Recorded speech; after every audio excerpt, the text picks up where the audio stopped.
Elder Dragon low, might get the steal as well. Maple dives in, he wants to avoid it. Dragon steals it away as a voidless. And it's Crown now. Oh, good stuff. A beautiful flash kick. Ulti all in, and Sven gets the next one. And Kobe can't do anything. Another arcane ship. Pop goes the support. That's one kill for Uzi. Good evening, ladies and gentlemen. I'm Trevor Quickshot Henry, joined tonight by Jake Spawn Tiberi and Isaac Azael Cummings Bentley here in the Bill Graham Civic Auditorium. Names for another edition of Worlds Tonight. Gentlemen, it's been a long day, but was it fun? Yeah, it certainly was. I mean, those last couple of games had me sweating, actually, but another day over of Worlds and more surprises to come. Got an NA win, so it's always good. Definitely, and there you can see the results. We got our first look at Group B and the last four teams to make their debut here in San Francisco.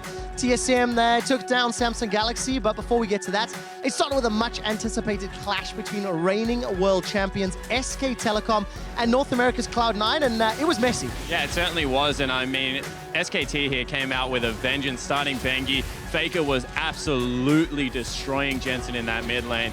And I think that we're starting to see SKT really ramp up after what was a pretty quiet split for them. Pretty disrespectful draft, losing lanes across the board, and mistakes as well, don't you think, Azael? Yeah, this game was over very early. Faker just completely took over Jensen, drafted a losing lane, played poorly in it, and then got completely decimated. Well, Cloud9 absolutely punished SK Telecom, looking very, very strong. Of course, it's the first game, defending world champions. This is a bit painful to watch. I'm glad the B-roll is finally over. SKT pick up the win. Moving on, we take a look at Flash Wolves versus IMA. This is the third seed from China. They stayed strong, and they came back from a very rough early game, much like their Game 5 victory to make it to Worlds. Yeah, exactly right. And much like that game, it was a lot of their jungler avoidless setting up the rest of the team to be able to take over the team fighting portion of that game. Flash Wolves, they did have the advantage, but they weren't able to close it out. And when the game gets a little bit scrappy, a little bit messy, you are definitely in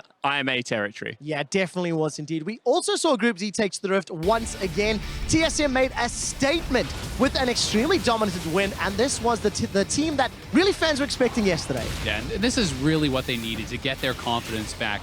Bjergsen and Svenskeren especially went on a rampage this game, working so well together. Bjergsen getting an early solo kill on Crown, and Svenskeren in particular, even their loss yesterday, looked amazing on Lee Sin, and today he stepped it up to another level. Yeah, it's so fun when a great jungler locks in Lee Sin, and his mid laner is willing to give him that support, and that's exactly what happened in this game. Even Haunter joined the party as the game progressed, and if TSM continues to play at this level, there is a reason that North American fans have hope. Yeah, well, day one was not the level they were expecting. Day two is what they want more of. But talking about levels, we closed out the day with Edward Gaming going up against AHQ Esports Club. It was the #1 LPL squad. They tried to redeem themselves from yesterday's upset. And I don't know, I think they won the game in the end, but it wasn't as convincing as I was expecting. They won the game, but they look vulnerable. They lost yesterday, and they looked very beatable today. It was more about AHQ's mistakes in the late game to me than it was EDG's fantastic play, as AHQ took a horrible fight after Elder Dragon had been taken by EDG and cost themselves the game. But the Elder Dragon call was good, so you are seeing some of that leadership and experience coming out of Clearlove, but definitely agree, this is a team that after an undefeated split definitely looks wounded. Beyond a shadow of a doubt. EDG, though, go 1-1, bouncing back. We didn't cover all of the games, but as you look at the standings, you'll notice that, of course, INTZ Esports dropped the game. So take a look at that. 1-1 across the board in Group C. Any other surprises for you, Azael? I think besides that, IMA taking a win here was a surprise for me, especially in the way that they did. It was a pretty messy game. Yeah, I think that the only thing I would point out is that RNG is still undefeated down in Group D. Coming up against Samsung tomorrow, that's going to be an interesting matchup. Yeah, definitely. Talking about tomorrow, Group A will have their time on the Rift when CLG goes up against Albus, Nox, Luna. Then it is Rox Tigers taking on G2 Esports. Some pretty big games on the day. Anything else that you're looking forward to, Azael? I'm definitely looking forward to CLG, and this should be pretty routine for them. They had a big win against G2. I'd love to see them clean up against ANX and move to 2-0 in the groups. Well, here in San Francisco, the cheers for North America have been loud. I'm sure we'll hear them screaming some more. We'll be back tomorrow with more for another day of games tomorrow, 4 p.m. Pacific time. That's 1 a.m. for those of you observing in Central European summertime. We're going to take a closer look at the day two in just a moment. So if you're watching us in client, hit us up on youtube.com/LOL Esports for the full version of Worlds Tonight.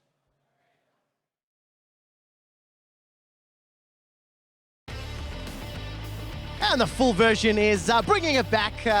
We touched on a lot of the results, a lot of the games. Yeah. I want to go straight to one that stood out to me. SK Telecom versus Cloud9. Everybody was expecting SKT to be bad, and they weren't. Why were they not bad, Azael? I don't know, man. I mean, it's hard to even read too much into this game as far as their performance. They look incredibly dominant, but I thought C9 was disrespectful. These guys are the defending world champions. You draft yourself a losing lane for Jensen, who talked about wanting to smash Faker. Not only did he not smash Faker, he got absolutely obliterated. He made mistakes, and Faker made him pay big time. Yeah, they tried to play coy in the pick ban phase, actually, because I think they wanted Bengi to only be able to go towards the Elise early as a first pick and secure themselves Syndra. But what happens? Faker just takes away the Syndra. They've already banned out the counter pick in that Vladimir, and then Faker just takes over the game. And the kicker? Cloud9 then don't even take the Elise away. I mean, that was just so weird to me. Yeah, especially the Nidalee ban didn't really make any sense to me either when Bengi, I think, has 0 games played on this champion. So there was a lot of questions to be answered for C9 after I've got a follow-up question because, you know, we got the questions about C9's draft, C9's play. Yeah. Syndra first pick was pivotal multiple times throughout the day, and it's something that you know, backstage, a lot of casters were getting quite heated about because of how powerful that pick is in lane. Yeah, and it's about getting the shove and the priority in that mid lane whilst having legitimate kill threat. As soon as you disappear into Fog of War on this champion, the 1v1 kill threat is just insane. You get a good jungler on top of that, as we have been seeing. The pressure is just so immense, and there's so little margin for error following that champion into Fog of War. Yeah, the CC combo, and especially in addition with Elise, right? It's so hard. Even when you're under your turret, it's a very easy die if you hit one of those CCs, especially because Jensen wasn't playing with Cleanse. No, absolutely not. Ended up hurting him really badly. C9 lose their first game in the group stages. I want to turn to a new team who did not lose their first game in the group stages. IMA, newcomers to the stage. They showed some resilience. They took down the LMS's first seed. Spawn, were you as surprised as I was that they actually won the game? I am absolutely shocked that this look game at that went goal the way it went. difference. I mean, I didn't know which way you were going to go because you were showing some faith backstage. I certainly was showing some faith backstage, but at the end of the day, when you have to stall a game out to nearly 50 minutes long, when you're behind until the 40-minute mark, and when you draft, once again, very strangely, I mean, I've never seen a Voidless play Zac. Echo has currently fallen a little bit out of the meta as well. This was just a wacky game that Flash Wolves couldn't close out. It was one of those games that reminded me a lot of H2K against AHQ, where it's like, all right, great, they're in the lead. Now what do we do? And it just feels like a couple of these teams are really struggling as to the next steps to how they close these games out, right? Flash Wolves gets ahead, and they didn't know exactly where they're supposed to go next. Yeah, and a lot of that domestically comes from Casa. He's a big X-Factor player for this team. That's why I rate him so highly in my top 20, but he's not having a good tournament so far. It's only 2 games, but when you give away advantages the way he was, and when you're getting out-jungled by a rookie to the stage in a Voidless, that's not a good sign for your team. No, definitely not the case. We saw the Alistar support coming out again. I think Alistar support's going to become more of a debate/discussion. Yeah. Road, it was his birthday. He managed to pick up a win today.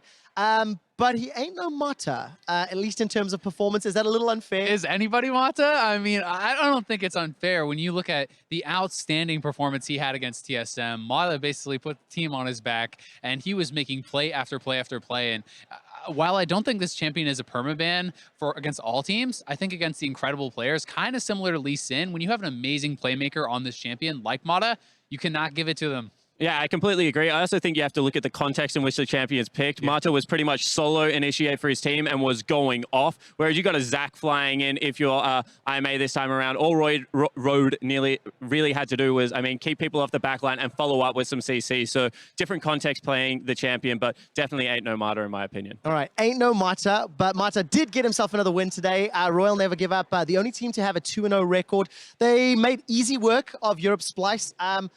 Probably the most dominant win that I think we've seen in the first 2 days of competition. Is that a fair statement?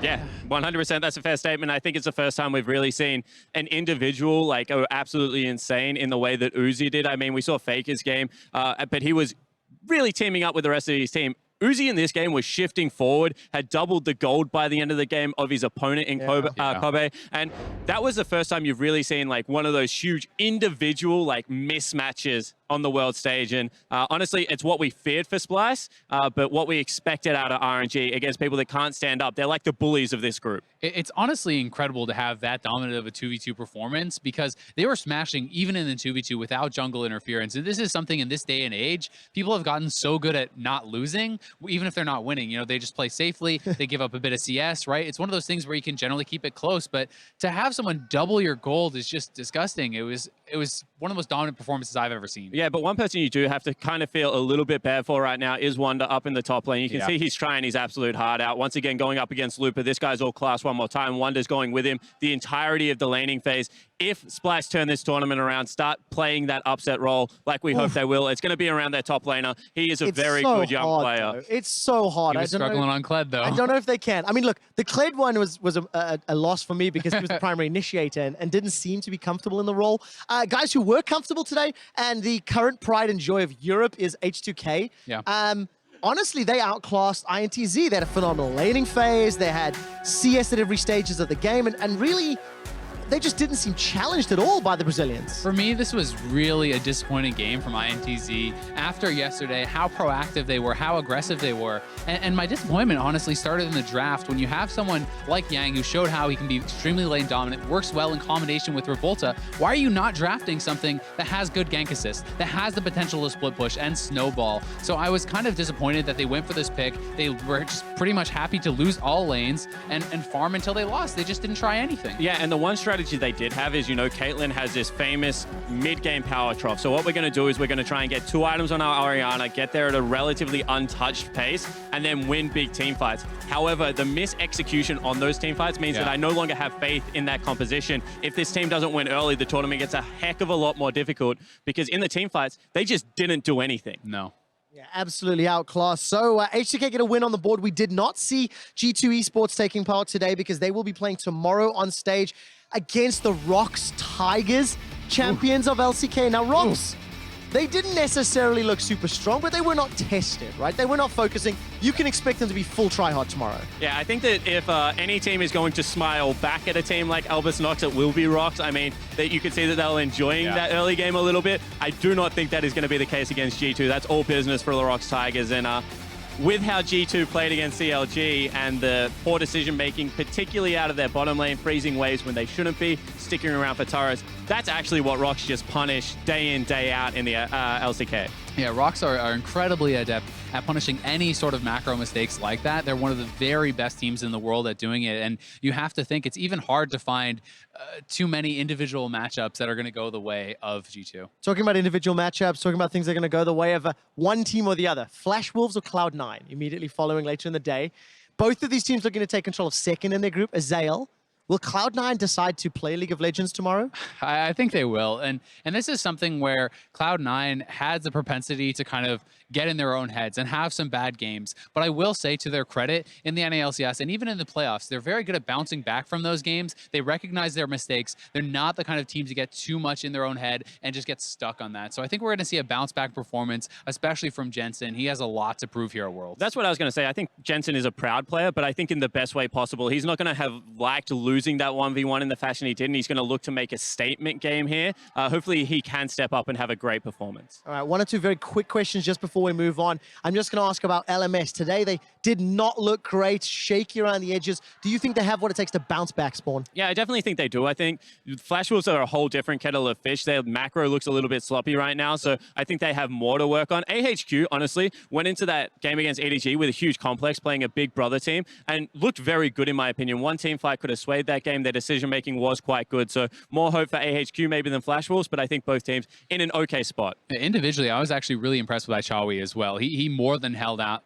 He was doing very, very well in lane and in team fighting. Just really as a whole, they looked pretty strong, but unfortunately some bad decisions late game. All right, bad decisions, they can be rectified. We'll find out whether or not LMS actually do. Ladies and gentlemen, that is it from us here in San Francisco. Thank you so much for joining us for another edition of Worlds Tonight. We'll see you back here tomorrow as the fight for the Summoners Cup continues. The Dragon low, might get the steal as well. Maple dives in, he wants to find it.